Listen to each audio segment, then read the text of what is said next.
contratinho de primeira geração para trazer reforços.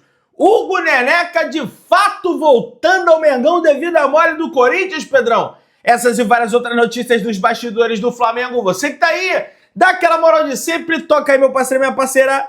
Tocou, então vem comigo, rubro-negro. Vamos às notícias do Flamengo. O negócio é o seguinte, o Flamengo se reapresentou na manhã dessa segunda-feira ao CT Ninho do Urubu, ao CT Jorge Elal, após folga no domingo, dia 13 de outubro. Comissão técnica e Felipe Luiz iniciaram a preparação totalmente focada no jogo, no confronto contra a equipe do Fluminense no próximo dia 17, conhecido também como quinta-feira. Depois de uma semana de treinamentos à parte, Alexandro voltou a trabalhar com o grupo do Flamengo. Lateral esquerdo ainda fez complemento com a preparação física após a atividade ao lado dos seus companheiros, galera. Então aí, notícia boa, livre do desconforto muscular da coxa direita, posterior da coxa direita, que tirou ele da partida diante da equipe do Bahia,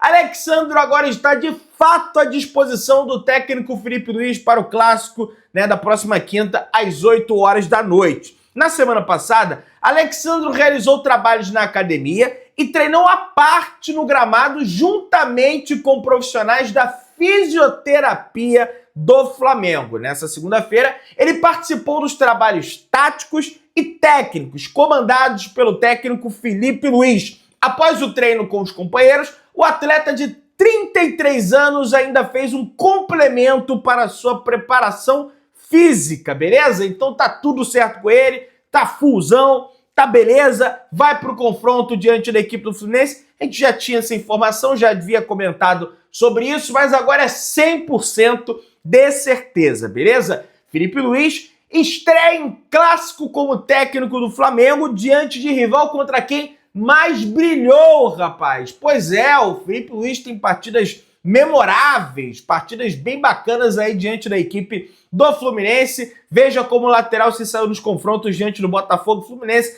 e Vasco, porque ele teve o jogo contra o Corinthians, depois ele teve o jogo contra o Bahia. Então o primeiro clássico de fato do Felipe Luiz é contra o Fluminense, E aí, segundo dados do espião estatístico do GE, Felipe Luiz jogou ao todo 31 clássicos pelo Flamengo e soma 16 vitórias, 7 empates e 8 derrotas, equivalente a um aproveitamento de 59,1%, galera. Nas quase 5 temporadas que o lateral esquerdo jogou pelo Flamengo, isso quase porque ele chega no meio do ano da temporada de 2019, então ele não jogou aquela temporada completa, ele começou ali do início do ano, o Fluminense foi disparado o rival que mais enfrentou. São 18 clássicos ao todo. E também foi o duelo mais equilibrado. 7 vitórias do Felipe, 6 vitórias do Fluminense e 5 empates. Porém, diante desse adversário do Flamengo da quinta-feira,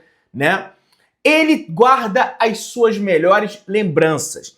Contra o Fluminense, Felipe Luiz marcou seu primeiro gol com a camisa rubro-negra. Ao todo foram 2 gols, 2 assistências nos Fla-Flus, além de 2 títulos cariocas. O título de 2020, o carioca, e também o título de 2021, também diante da equipe do Fluminense, galera. Então o Felipe Luiz aí gosta de maltratar o Fluminense, gosta de fazer gol no Fluminense, Fez aí 2 gols, eu lembro desses 2 gols, um foi com Domenech Torrent, o outro foi ainda com Jorge Jesus no período pré-pandêmico de 2020, um clássico que o Flamengo estava vencendo por 3-0, o Fluminense acabou fazendo 2 gols, terminou 3-2 ali, passou a régua, mas foi decretada a vitória do Flamengo, beleza? Em 2024, o Fluminense virou um saco de pancadas do Flamengo, isso porque no Campeonato Carioca foram 2 vitórias do Flamengo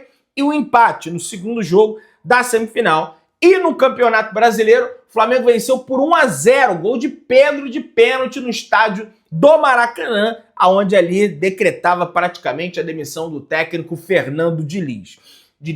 O Felipe Luiz começa essa semana com 3 dúvidas para montar a escalação do Flamengo para esse clássico diante da equipe do Fluminense. Depois da folga do domingo, os jogadores se representaram e as dúvidas são o seguinte. Vamos lá.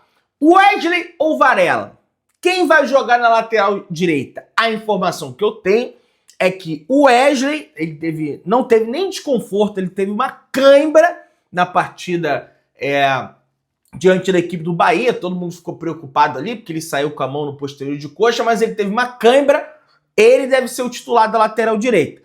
Tem a dúvida na lateral esquerda, mas a tendência é que o Alexandro seja o titular da lateral esquerda, e tem a dúvida entre Gabigol ou Gonçalo Plata no ataque, tá? Que entrou bem diante da equipe do Bahia, mas a informação que eu tenho é que o Gabigol vai ser mantido como atacante do Flamengo, e o Filipe Luís quer demais recuperar o futebol do Gabigol. Então, existem essas três dúvidas, tá no ar.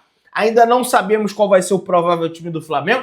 Tem as questões dos convocados, que a gente vai comentar sobre isso, mas sobre esses três, deve ser isso. Wesley contra Varela, deve jogar o Wesley. Alexandro contra Ayrton Lucas, deve jogar o Alexandro. Gabigol contra Gonçalo Plata, deve jogar o Gabigol, beleza? Vamos lá.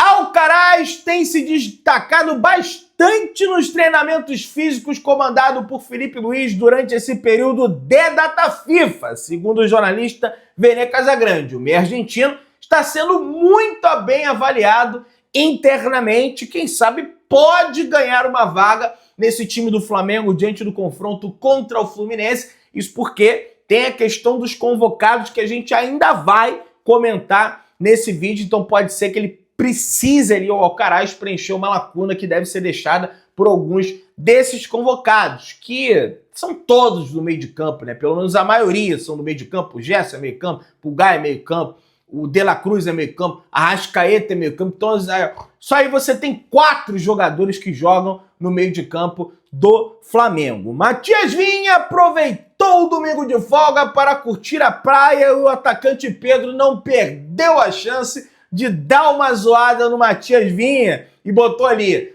vai trabalhar, filho! Matias Vinha publicou uma foto nas suas redes sociais com a sua esposa, com o seu filho, numa praia no estado do Rio de Janeiro.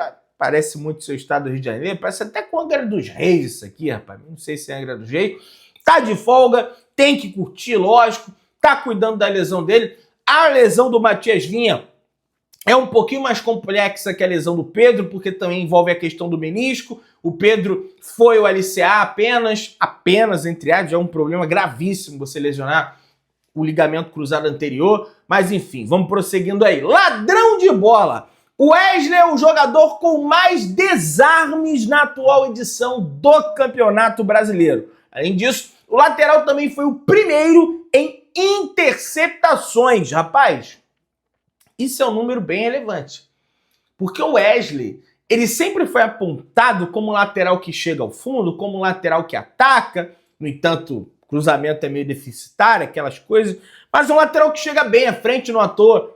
Ele tem gols marcados com a camisa do Flamengo, fez gol na Libertadores do ano passado contra o Racing, fez gol no Campeonato Brasileiro fora de casa contra o Atlético Mineiro no Independência, cavadinha depois de um passe maravilhoso do De Arrascaeta. Então chega bem à frente o Wesley. Mas agora, sobretudo com o Filipe Luís, ele vem se notabilizando também por ser um bom marcador e sem ficar correndo para trás, tentando dar esse bote lá na frente, né? O jovem soma 49 desarmes e 30 interceptações, sendo um dos destaques defensivos do Campeonato Brasileiro, não só do Flamengo, de todo o Campeonato Brasileiro. O Wesley é o lateral que mais se destaca defensivamente falando, segundo os números estatísticos. Então, torço para que ele melhore cada vez mais aí e possa ajudar o Flamengo. Galera, o Dorival Júnior no treino da seleção hoje botou de novo o Gerson entre os titulares do Brasil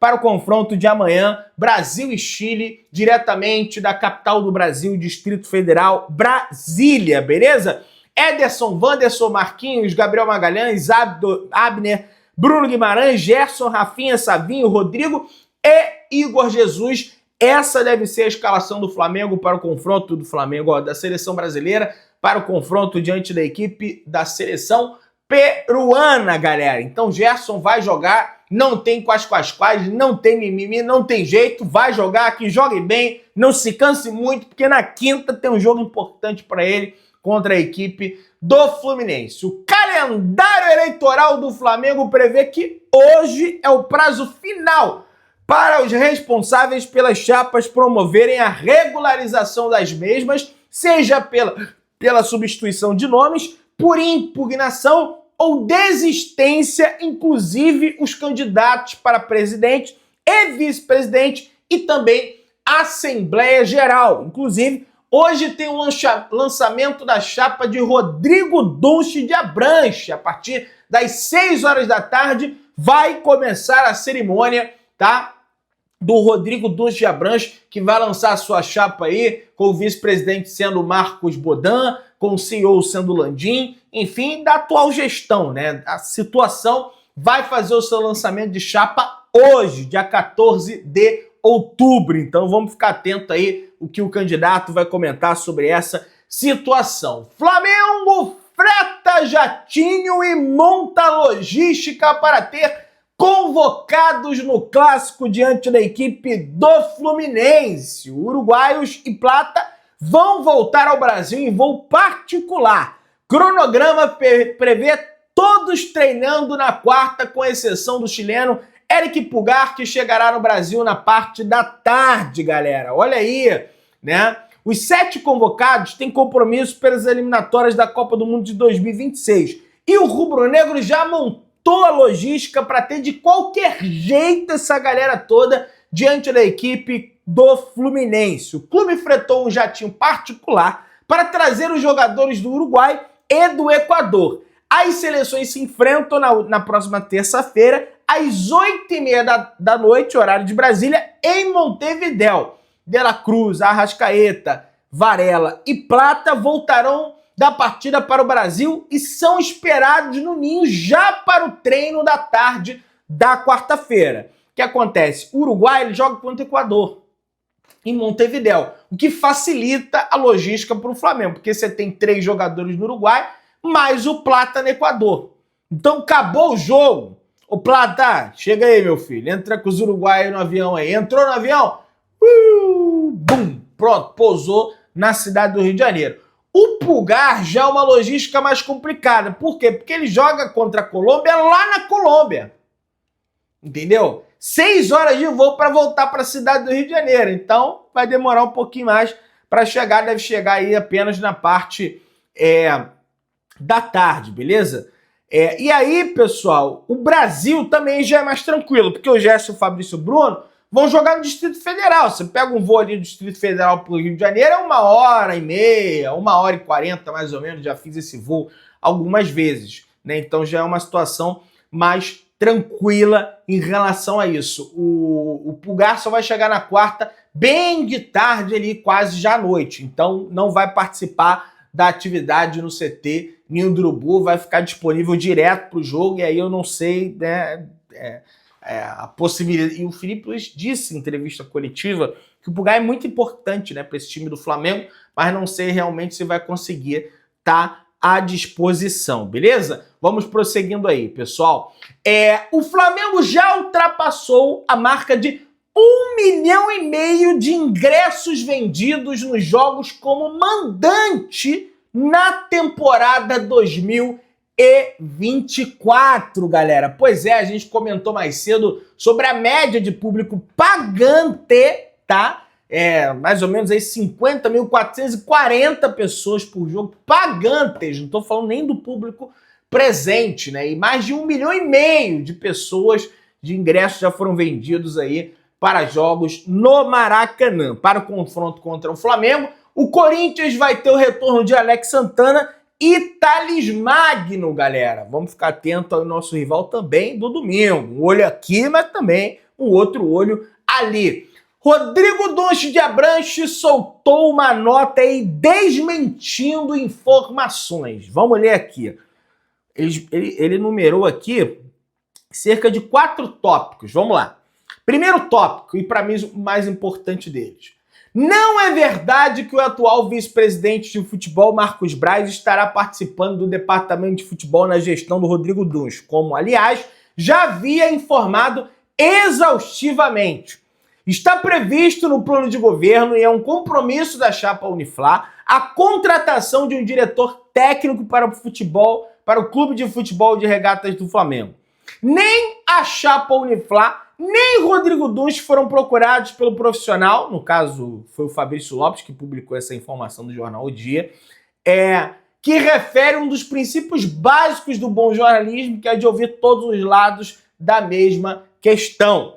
A gestão de Rodrigo Dunsch irá tratar de forma profissional e transparente todos os temas questionados relacionados ao clube. É importante impedir que informações incorretas e desencontradas,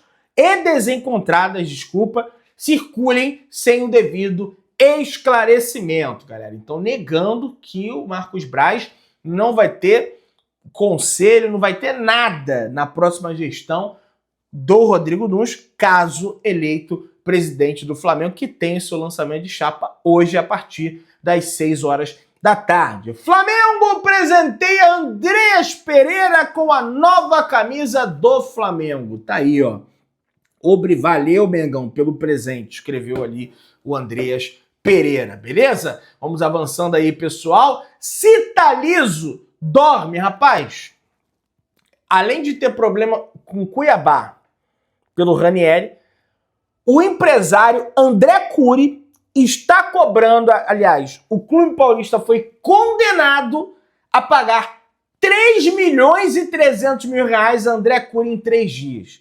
Caso não obedeça, terão que indicar bens passíveis de penhora em até 15 dias. Ele é empresário do Yuri Alberto, que está no Corinthians. Então, tem esse problema com o Yuri Alberto, tem o problema do Mateuzinho com o Flamengo, tem o problema do Neneca com o Flamengo, e tem o problema do Ranieri, jogador que era do Cuiabá, que o Corinthians contratou e não pagou até agora. O presidente do Cuiabá está cuspindo marimbondo por conta dessa situação. Saiu uma informação ao meio-dia e que a gente já havia comentado, que é o seguinte, do Emiliano Bota e também da Letícia Marques no GE. Flamengo recusa a garantia do Corinthians e cobra multa para Hugo Souza jogar Copa do Brasil. Rubro-negro pede outro fiador ao Corinthians para avançar na negociação da venda do goleiro e informa que o pagamento de taxa está previsto até o término de contrato de empréstimo. Portanto, agora é certeza. Se o Corinthians quiser ter o Hugo Souza no jogo da volta contra o Flamengo, o Corinthians vai ter que pagar uma nova multa de 500 mil reais ao Flamengo. Porque se não pagar a nova multa, não entra em campo. Só que aí o Flamengo não pode impedir de entrar em campo também, que é um completo absurdo. Então pode ser que ele entre em campo e o Corinthians não pague o Flamengo. E aí? Como é que vai ficar essa situação? Para botar mais tempero nesse caldo aí, que já tá uma loucura, em seu canal no YouTube, o jornalista Jorge Nicola trouxe que o rubro-negro veria com bons olhos um possível retorno de Hugo Souza. A ideia inicial seria negociar o Matheus Cunha no final do ano e contar com o Hugo Souza no Flamengo. E ele falou, o Jorge Nicola: eu ouvi de uma pessoa do Flamengo que seria importante para o rubro-negro ter a volta de Hugo para a próxima temporada, o que permitiria a venda do Matheus Cunha, que virou reserva absoluto do titular, o goleiro Rossi. Porém, segundo a apuração do jornalista André Hernan, não existe a chance do negócio ser desfeito. E o jornalista cravou que o goleiro vai ficar realmente no Corinthians. Vai ficar se pagar, né? Porque se não pagar, meu amigo, ele vai voltar pro Flamengo. Essa é a grande realidade. Você que tá aí, se inscreva no canal, aciona o sino da notificação, deixa o teu like, tamo junto, saudações rubro-negras.